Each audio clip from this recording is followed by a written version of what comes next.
BTR ओनसोलनि गोबां रोजा रोजा गोसो गुदुं बर' लाइमोनफोरजों लोगोसे बारग' एनडिबिफोराबो बे अग्निबीर साख्रिखौ लानो हागोन। बे हरनि समाव लोगोफोर आं नोंसोरनो मोननै भिडिअ लानानै फैनाय जादों। नोंथांमोना जाहाथे भिडिअखौ जोबजासिम नायलाङो अब्ला बुजिगोन। मानो होनबा बेराफारसे खुसिनि बाथ्रा आरो बेराफारसे दुखुनि बाथ्रा। मोनसेया जाहैबाय दुखुनि बाथ्रा जाहैबाय मुसुखा खाम्फा हमनानै ला एक्स एनडिबिनि बा एबसुनियानो जा बिथांमोन बै समाव जायफोर हारिनि जानानै नांबोदोंमोन जिउ बाउसोमबोदोंमोन बै बिथांमोननि मुसुखा खाम्फाखौ दिनैनि दिनाव लामानि थाखाय एरखुजोब्बाय जिसिबि लानानै बिनि सोमोन्दै नोंथांमोना नुलांगोन। आरो मोनसेया जाहैबाय जि खुसिनि बाथ्रा बे जाहैबाय माने बिटिआर सरकारा माने मोनसे साख्रिनि रादाब फोसावदों। नोंथांमोना निश्चय सिगाङाव आङो भिडिअ स्किप होनायावनो नुनानै मिथिखाबाय नङा होमबा। बे जाहैबाय जोबोद खुसिनि बाथ्रा। दायो माने बिटिआर सरकार एबा प्रमद बर' बिथाङा साख्रिनि थाखाय माखासे ससियेल मिडियानि गेजेरजों फोसावदों। दा नोंथांमोना भिडिअखौ जोबजासिम नायनोबा मिथिगोन आरो ना। नोंथांमोना सियर जोबजासिम नायनानै लादो आरो बुजि मोनदो जेसे हायो बे भिडिअखौ नोंथांमोना शेयार खालामनो हाबानो जाबाय। आरो मोजां मोनदोंबा लाइक कमेन्ट शेयार खालामनो दाबाव। जायफोर बिथांमोना आंनि चेनेलाव गोदानै फैदों बै बिथांमोना अननानै हायोब्ला आंनि चेनेलखौ साबस्क्राइब खालामना होदो आरो लोगोसे खाथियाव थानाय बेलनि आइकनखौबो दाबायनानै लादो जाहाथे आंनि बे गोदान गोदान भिडिअ आपल'ड होबाय थानायफ्रा नोंथांमोननिसिम अरायसम थाबैनो मोनहैयो। आरो लोगोसे जोङो सोरांब्लानो बा अखानायब्लानो नोंथांजों आंजों बेफोरबायदि मोजां गाज्रि बाथ्राफोरखौ शेयार खालामलायबाय थानो हायो नङा होमब्ला लोगोफोर। अब्ला आङो देरि खालामाजासेनो नोंथांमोननो भिडिअखौ सुरु खालामना होनोसै। प्रि रिक्रुटमेन्ट ट्रेनिं এইটো আজিৰ পৰা আৰম্ভ কৰা হৈছে আৰু আমাৰ যেটো বিটিআৰ একৰ্ড হৈছিলে ইয়াত আমাৰ এক্স এনডিবিৰ যিখিনি কেডাৰ যিসকলে বয়স আছে বা সকলে ডিফেন্সত যাব বিচাৰে তেখেত সকলকো অলপ উদ্দেশ্য কৰি আৰু লগতে আমাৰ অঞ্চলৰ যুৱ যুৱতী সকলক উদ্দেশ্য কৰি এই প্ৰগ্ৰামটো আৰম্ভ কৰা হৈছে। আজি টংলা তামুলপুৰ আৰু কোকৰাঝাৰত এই প্ৰি ৰিক্ৰুটমেন্ট ট্ৰেনিঙৰ এটা এৱাৰনেছ কেম্প আজি ৰাখা হৈছে। আজিৰ পৰা join indianarmy.nic.in এপ্লাই কৰিব পাৰিব আৰু কেনেকৈ এলিজিবল হয় এই কথাবিলাক এৱাৰনেছত ৰাখা হৈছে।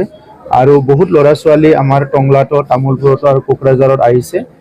কিন্তু আমি কোকৰাঝাৰ যেহেতু ডিস্ট্ৰিক্টখন বহুত ডাঙৰ এইকাৰণে গোসাইগাঁৱত আৰু এটা প্ৰগ্ৰাম তেনেকা ল'বলৈ আমি আৰ্মি আৰু আমাৰ পুলিচ বিভাগ সবকো মিলি পেলাই লোৱাৰ কাৰণে আয়োজন কৰিছো।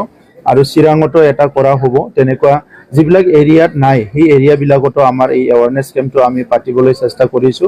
আৰু আজি মই আমাৰ ছাত্ৰ ছাত্ৰী বা যুৱ যুৱতীসকলক দেখিবলৈ পাই খুব ভাল লাগিছে। তেখেতসকলৰ বহুত উৎসাহ হৈছে আৰু যিখিনি মিটিঙত উপস্থিত হৈছে 99% মানে 100% ক'ব লাগিব যে সকলোৱে মানে ডিফেন্সত যাৱাৰ কাৰণে বা আৰ্মিত যোৱাৰ কাৰণে তেখেতসকলে মানসিকভাৱে প্ৰস্তুত হৈছে। গতিকে আমাৰ প্ৰধানমন্ত্ৰী নৰেন্দ্ৰ মোদী ডাঙৰীয়াক মই ধন্যবাদ জনাব বিচাৰো যে অগ্নিপথ বা অগ্নিবীৰ যেটো আঁচনি আনিছে ইয়াৰ দ্বাৰা আমাৰ যুৱ যুৱতীসকলক বা ছাত্ৰ ছাত্ৰীসকলক ডাইৰেক্টলি ৰিক্ৰুটমেন্ট হোৱাৰ কাৰণে যেটো সুযোগ দিলে, ট্ৰেনিং লোৱাৰ কাৰণে সুযোগ দিলে, 4 বছৰ চাকৰি কৰাৰ কাৰণে যিখিনি সুযোগ দিলে এইখিনিত আমাৰ বহুত ল'ৰা ছোৱালী নিজৰ জীৱনটো সুৰক্ষিত কৰাৰ লগতে নিজৰ জীৱনটো এটা দিশ এটা নিৰ্ধাৰণ কৰাৰ লগতে দেশ সেৱাৰ কাৰণে দেশ প্ৰেমৰ কাৰণেও তেখেতসকলে মানসিকভাৱে প্ৰস্তুত হ'ব। আৰু এইটো অনাগত দিনত আমাৰ দেশৰ কাৰণে খুব ডাঙৰ এটা সাপোৰ্ট বা আমাৰ দেশখন আৰু শক্তিশালী হৈ উঠিব মই সেইটো দেখিবলৈ পাইছো। আমাৰ আলোচনা চলি আছে। আমাৰটো আমি সিদ্ধান্ত ল'ম। প্ৰিপাৰেচনটো আমাৰো কমপ্লিট হৈ গৈছে। এতিয়া কেণ্ডিডেট ডিক্লেয়াৰ কৰিব লাগে। যেতিয়া ইলেকশ্যন ডিক্লেয়াৰ কৰিব লগে লগে কেম্পিং কৰিব লাগে, ভোট দিব লাগে আৰু জিকিব লাগে। আৰু প্ৰধানমন্ত্ৰী নৰেন্দ্ৰ মোদী ডাঙৰীয়াক তৃতীয়বাৰৰ কাৰণে ভাৰতৰ প্ৰধানমন্ত্ৰী হিচাপে আমি সবে চাব লাগে। এইখিনিয়ে মানে প্ৰক্ৰিয়া নাই। আমি আলোচনা কৰিম। আলোচনা কৰিয়ে যেহেতু এলায়েন্সত আছে নিজাববীয়া পাৰ্টিৰ কামবিলাকতো সব চলি আছে, সবৰো চলি আছে নিজৰ নিজৰ পাৰ্টিৰ কাম। কিন্তু কিছুমান সিদ্ধান্ত আমি আলোচনা কৰি নিজৰ সবৰ লগত একেলগে আলোচনা কৰি ল'ম যাহাতে সকলো কমফৰ্ট হয়। ये असम मुल्ला रोड प्रोजेक्ट के अंडर में आपका जो 7 मेमोरियल स्तंभ है वो आ रहा है जो कि सेंटर में गिरता है, रोड सेंटर में गिर रहा है। तो इसको गवर्नमेंट के थ्रू एक्चुअली इसको डेवलपमेंट करने के लिए दूसरा जगह और अमाउंट भी इन्होंने सेंक्शन किया है। तो उसके अगेंस्ट में हम लोग इनको ये अभी डिसमेंटलिंग करने के लिए हम लोग जा रहे हैं। तो डिसमेंटलिंग करने से पहले हम सभी से अनुरोध करते हैं कि सभी कोई हमको इसको मतलब परमिशन दे दे ये करने के लिए। डिस्ट्रिक्टनि एक्स भलन्टियार फर्सनि आफादगिरि बनगुरु बिथां लोगोआव दङ मिरु सरकार मिरु आफादनि लेङाइ आफादगिरि बिरेन हाज'वारि बिदा गेदेर दङ आरो निसिमा एक्स भलन्टियार फर्सनि आफादगिरिजों लोगोसे नेहाथारि आरो मावफारिया आरो मुंख्लं न'खरनि बिथांमोनाबो दिनैनि बे फुंनि बेलायावहाय जोंजों लोगोसे बे हाबाफारियाव दंफैयो।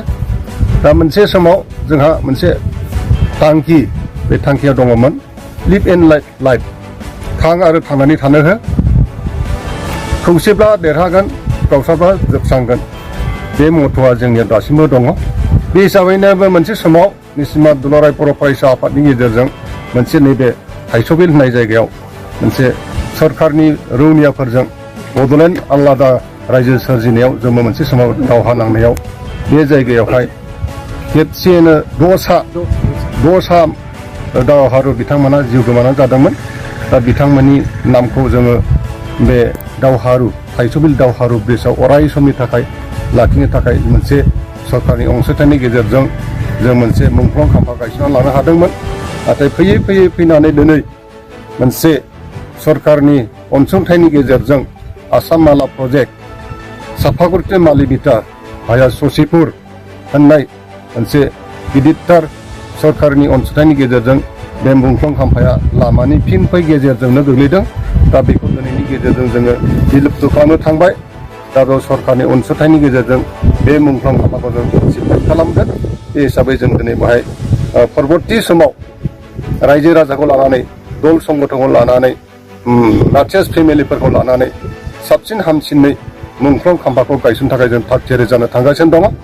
बेखायनो बयबो जोंनि निसिमानि गार्जेनफोर दल संगठन बेवहाय मार्चेस हिसाबै मान सन्मान दोननानै मार्चेस मुंख्लं खाम्फाखौ जोङो मोनसे मोजां डिजाइन खालामनानै लुफुंनो थाखाय जों थांगासिनो दं। बेवहाय मोनसे समाव गावजों गाव गोरोन्थि बुजिलायनाय दंमोन।